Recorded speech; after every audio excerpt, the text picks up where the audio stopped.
Hello साथीहरु, नमस्ते सबैजनालाई। हजुरहरु सम्पूर्णलाई एनटीआई मा स्वागत छ। आज पनि म एउटा महत्त्वपूर्ण भिडियो लिएर आएको छु। आज हामी कुराकानी गर्ने छौं प्राइस एक्सन ट्रेडिङको बारेमा।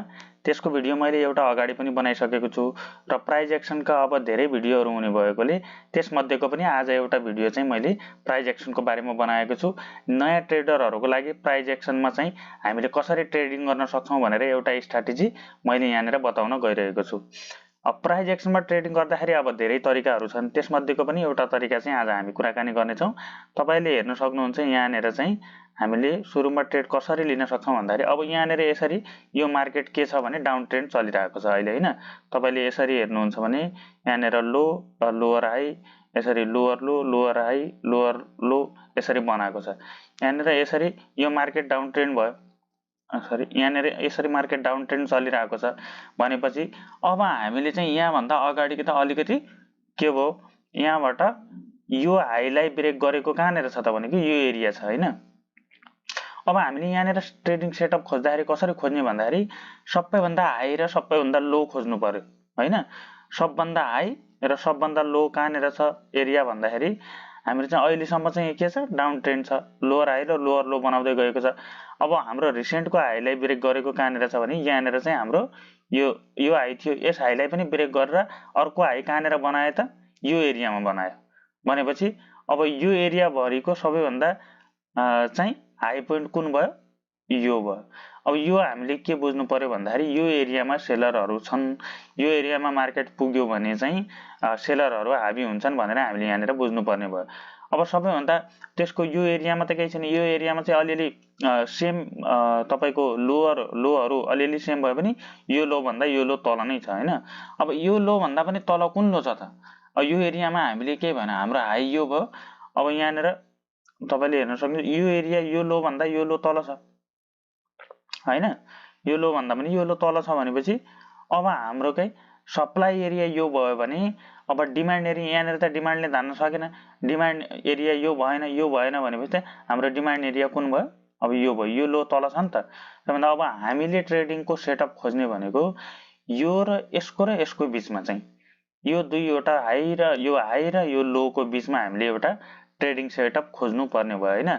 अब त्यसमध्येमा चाहिँ हामीले यहाँदेखि यहाँसम्मकोलाई अगाडिकोलाई बिर्सिने, यहाँदेखि यहाँसम्म अब हाम्रो कुनै महत्त्व भएन, कुनै पनि काम भएन यहाँ यो एरिया चाहिँ हाम्रो लागि हैन। अब हाम्रो इम्पोर्टेन्स कहाँ भयो भने यो हाई र यो लो को बीचको जुन सेटअप हुन्छ यसमा चाहिँ हाम्रो हामीले चाहिँ ट्रेडिङ सेटअप खोज्नु पर्ने भयो। अब लाइभ मार्केटमा त यसरी यो चार्टहरु देखाएको हुँदैन। अब हामीले हाई र लो छुटाउन जान्नु पर्यो है त सबभन्दा पहिला।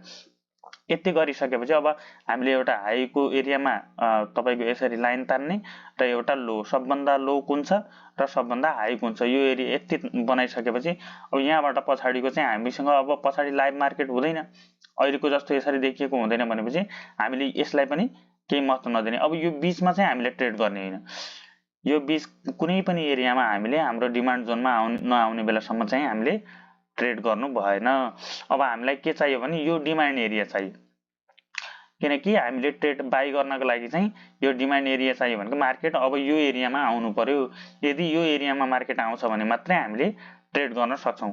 यहाँदेखि अगाडिको एरिया हामीलाई कुनै पनि मतलब भएन है त।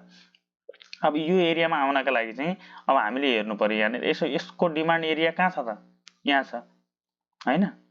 तपाईले हेर्न सक्नुहुन्छ यहाँनेर चाहिँ के गर्यो मार्केटले यो लो यो हाई भयो हाम्रो, यसरी मार्केट बढेर गयो, यो एरियामा सप्लाई दियो, फेरि यहाँ बीचमै मार्केट केही तलमाथि खेल्यो र फेरि घटेर पनि के आयो त हाम्रो डिमान्ड एरियामा आयो।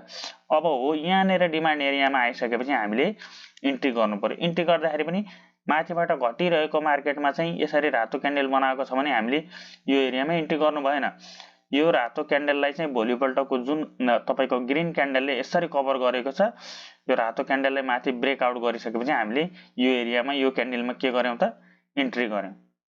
यहाँनेर मैले इन्ट्री लेखेको छु, यो एरियामा इन्ट्री गर्यौं। यो एरियामा इन्ट्री गरेपछि अब हामीले त मार्केट बढेरै जान्छ भन्ने त ग्यारेन्टी छैन नि त हैन।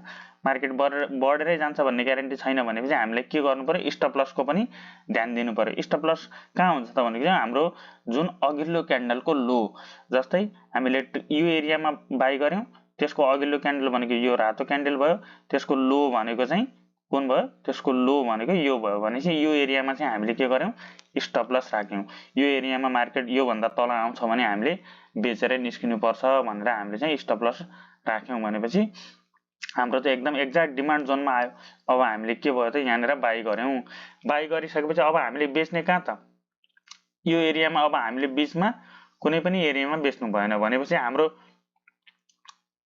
अब हामीले हेर्नुपर्ने हाम्रो सप्लाई जोन कुन थियो हामीले त हेरेको त यो र यो हैन यो हाई र यो लो भनेपछि त अब हाम्रो सप्लाई जोन यो हाईलाई नै हामीले चाहिँ सप्लाई जोन मान्यौं अब जसरी हामीले यो एरियामा इन्ट्री गरिसकेपछि मजाले यहाँनेर चाहिँ अब जबसम्म यो हाईमा पुग्दैन तबसम्म हामीले एक्जिट गर्नु भएन एक्जिट गर्दाखेरि पनि कहिलेकाहीँ कस्तो हुन्छ भने लगातार यो हाईलाई ब्रेक गरेर माथि जान सक्ने सम्भावना हुन्छ त्यसैले हामीले कन्फर्मेसन क्यान्डलस्टिक प्याटर्नको कन्फर्मेसन नहुन्छ चाहिँ हामीले एक्जिट पनि नगर्ने भनेपछि यहाँनेरबाट हामीले बाइ गर्यौं यहाँनेर चाहिँ हाम्रो के भयो आफ्नो टार्गेटलाई हिट गर्यो त्यसको यो क्यान्डलको एउटा तपाईको यहाँनेर बियरिश सेलिङ प्रेसर वाला क्यान्डल बनायो र भोलिपल्टको क्यान्डलले के गर्यो भनेपछि तपाईको कन्फर्मेसन दियो कन्फर्मेसन कसरी दियो भनेपछि यो क्यान्डललाई चाहिँ यो क्यान्डलले ब्रेकडाउन दियो रातो क्यान्डलले ब्रेकडाउन दियो भनेपछि यहाँनेर हामीले चाहिँ अब चाहिँ हामीले यहाँनेर एक्जिट गर्यौं